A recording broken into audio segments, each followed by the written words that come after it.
Tuhan hendak mengampuni. Jangan menyerah hingga tinggalkan diri. Tuhan hendak melindungi. Percayalah, Dia selalu hadir. Percayalah, cahayanya terus bersinar. Percayalah, tangannya memberkati. Percayalah, kuasanya menyertai.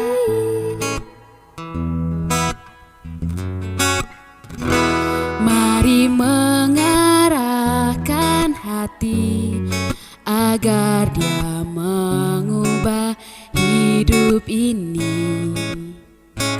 Mari membuka diri hingga Dia penuhi damai. Percayalah, Dia selalu hadir. Percayalah, cahayanya terus bersinar. Percayalah, tangannya memberkati. Percayalah, kuasanya menyertai. Percayalah, Dia selalu hadir. Percayalah, cahayanya terus bersinar. Percayalah, tangannya memberkati. Percayalah, kuasanya menyertai.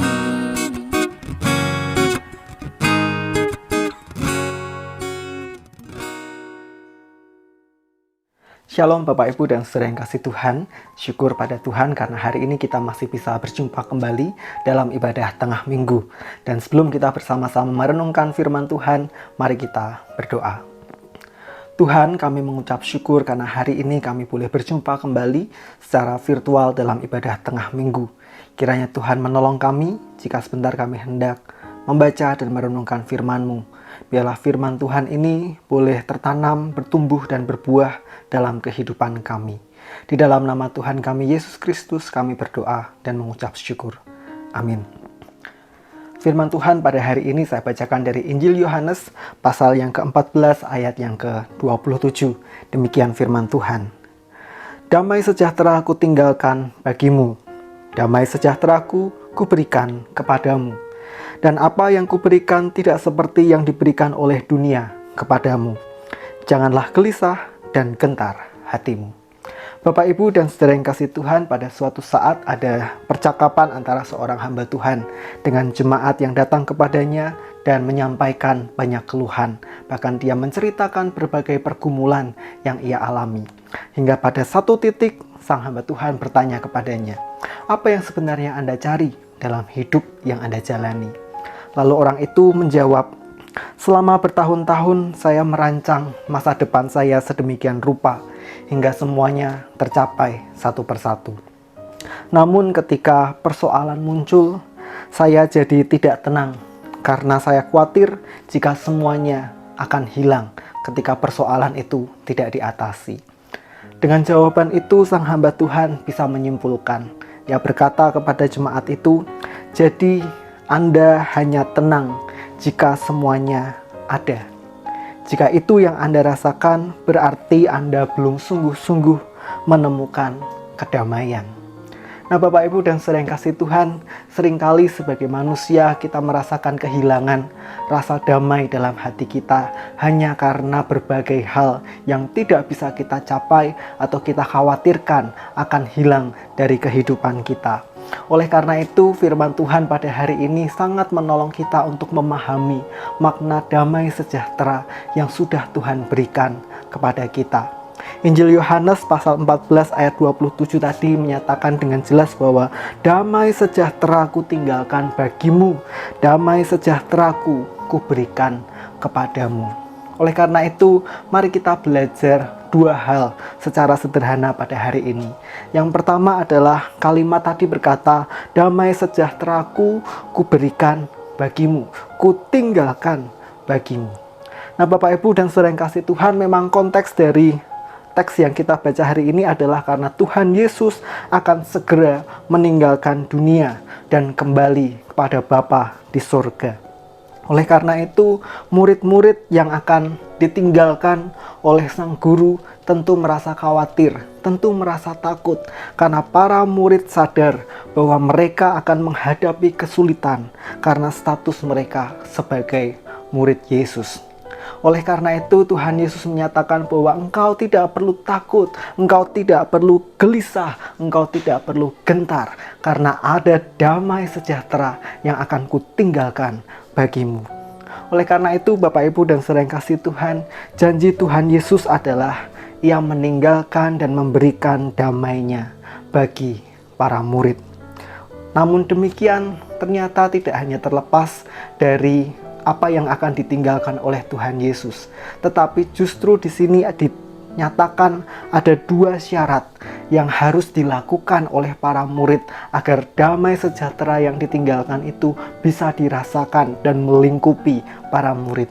Yang pertama adalah ketika kita ingin menerima damai sejahtera yang ditinggalkan oleh Tuhan Yesus, kita harus belajar untuk melakukan firman Tuhan. Sedangkan yang kedua adalah kita harus belajar untuk mengikuti tuntunan Roh Kudus. Seperti yang dinyatakan di ayat yang ke-26. Tetapi penghibur, yaitu Roh Kudus yang akan diutus oleh Bapa dalam namaku, dialah yang akan mengajarkan segala sesuatu kepadamu dan akan mengingatkan kamu akan semua yang telah kukatakan kepadamu.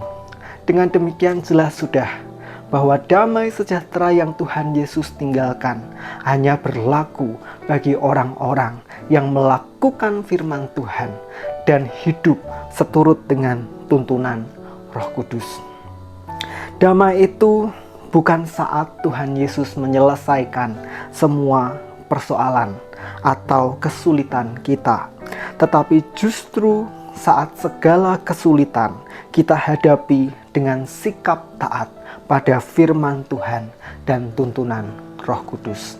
Seringkali kita berpikiran bahwa hidupku hanya akan damai ketika Tuhan bisa menyelesaikan semua persoalan yang kita hadapi. Betul bahwa Tuhan bisa menyelesaikan semuanya. Tetapi ketika kita hanya bergantung pada pemahaman tersebut, maka jangan lupa persoalan tidak pernah berhenti di satu waktu. Ia akan muncul suatu saat dan datang kembali meskipun persoalannya berbeda. Ini berarti bahwa persoalan dalam kehidupan manusia adalah hal yang wajar untuk dihadapi. Oleh karena itu kiranya kita belajar untuk tidak menjadi murid-murid Tuhan yang hanya merasakan kedamaian ketika Tuhan menyelesaikan persoalan dalam kehidupan kita. Tapi justru kita belajar bahwa kedamaian itu bisa terjadi karena kita menghadapi semuanya dengan sikap taat akan firman Tuhan dan mengikuti setiap tuntunan Roh Kudus. Yang kedua, Bapak Ibu dan saudara yang kasih Tuhan, kita belajar bahwa damai sejahtera yang kita terima dari Tuhan Yesus Kristus itu berbeda dengan yang diberikan oleh dunia. Ada dua hal yang bisa kita pahami dari kalimat Tuhan yang berkata, apa yang kuberikan tidak seperti yang diberikan oleh dunia kepadamu. Yang pertama adalah damai sejahtera yang kita terima di dalam Tuhan Yesus Kristus. Ia kekal dan mengandung nilai ilahi. Mengapa demikian? Karena ia datang saat kita mengaku bahwa Yesus Kristus adalah Tuhan dan Juru Selamat kita. Ini tidak sesederhana apa yang dunia berikan kepada kita dengan memberikan berbagai kepuasan yang kita inginkan. Seringkali kita beranggapan damai sejahtera itu terjadi ketika apa yang kita mau kita peroleh. Tetapi justru damai sejahtera di dalam Tuhan Yesus Kristus itu sudah kita terima begitu kita mengaku iman kepada Tuhan Yesus. Oleh karena itu, biarlah kita menyadari betapa berharganya damai sejahtera yang Tuhan berikan itu. Ia kekal dan mengandung nilai ilahi. Sedangkan yang kedua, damai sejahtera itu melampaui segala akal dan pemahaman kita. Seringkali kita juga beranggapan bahwa damai sejahtera dari Tuhan Yesus itu terjadi saat semua persoalan yang kita alami bisa selesai dengan cepat dan sederhana. Bagaikan seorang siswa yang mengerjakan soal matematika, 1 ditambah 1 sama dengan 2. Kadang Tuhan mengizinkan segala sesuatu tidak terjadi sesederhana itu. Ia mengizinkan kita naik turun, melewati berbagai lorong, bahkan berliku-liku. Agar apa? Agar tujuannya adalah kita semakin percaya pada karya Tuhan. Oleh karena itu, damai sejahtera yang diberikan dunia bagaikan sebuah soal dan kunci jawaban. Dan jika kita hanya terpaku pada kunci jawaban itu, tentu kita telah menutup ruang bagi tangan Allah berkarya dengan cara yang istimewa, cara yang berbeda, cara yang khusus bagi setiap orang. Ya, kita diingatkan bahwa ketika Tuhan bekerja bagi setiap orang, Dia menggunakan cara yang berbeda satu dengan yang lain. Oleh karena itu, Bapak, Ibu, dan saudara yang kasih Tuhan, hari ini kita belajar 2 hal. Mari kita mengerjakan. Yang pertama adalah temukan damai. Bukan karena Tuhan menyelesaikan persoalan hidup kita, tapi justru mari kita hadapi segala sesuatunya dengan sikap taat pada firman Tuhan dan mengikuti setiap tuntunan Roh Kudus. Di masa yang sulit seperti ini, saya yakin Tuhan tetap berkarya bagi setiap kita. Maka bagian kita adalah kerjakan firman Tuhan, dengarkan tuntunan Roh Kudus, dan itu semua pasti akan memberikan tuntunan bagi setiap langkah kita. Dan jika langkah kita sudah di jalan yang benar, maka semua yang kita perlukan akan mengiringi. Dan yang kedua, kita belajar bahwa mari kita miliki pemahaman akan damai sejahtera di dalam Tuhan Yesus itu. Ia berbeda dengan cara dunia, mungkin berliku-liku dan harus ditempuh dengan waktu yang tidak singkat. Ia bernilai ilahi karena datangnya dari perkenanan Tuhan Yesus Kristus. Dan ia bernilai kekal karena tidak bergantung pada situasi yang kita alami, tetapi ia bergantung pada kasih setia Tuhan. Oleh karena itu, meskipun situasinya tidak mudah, mari kita tetap berusaha untuk hidup di dalam Tuhan. Mari kita bersama-sama berdoa, sekaligus kita akan menaikkan doa syafaat. Tuhan, kami mengucap syukur karena pada hari ini kami boleh diingatkan akan firman-Mu, bahwa sesungguhnya setiap kami telah menerima damai sejahtera ketika kami menerima Engkau sebagai Tuhan dan Juru Selamat. Biarlah kami senantiasa memandang berharga damai sejahtera yang telah Engkau berikan dan Engkau tinggalkan bagi setiap kami. Kami menyerahkan akan kehidupan kami ya Tuhan.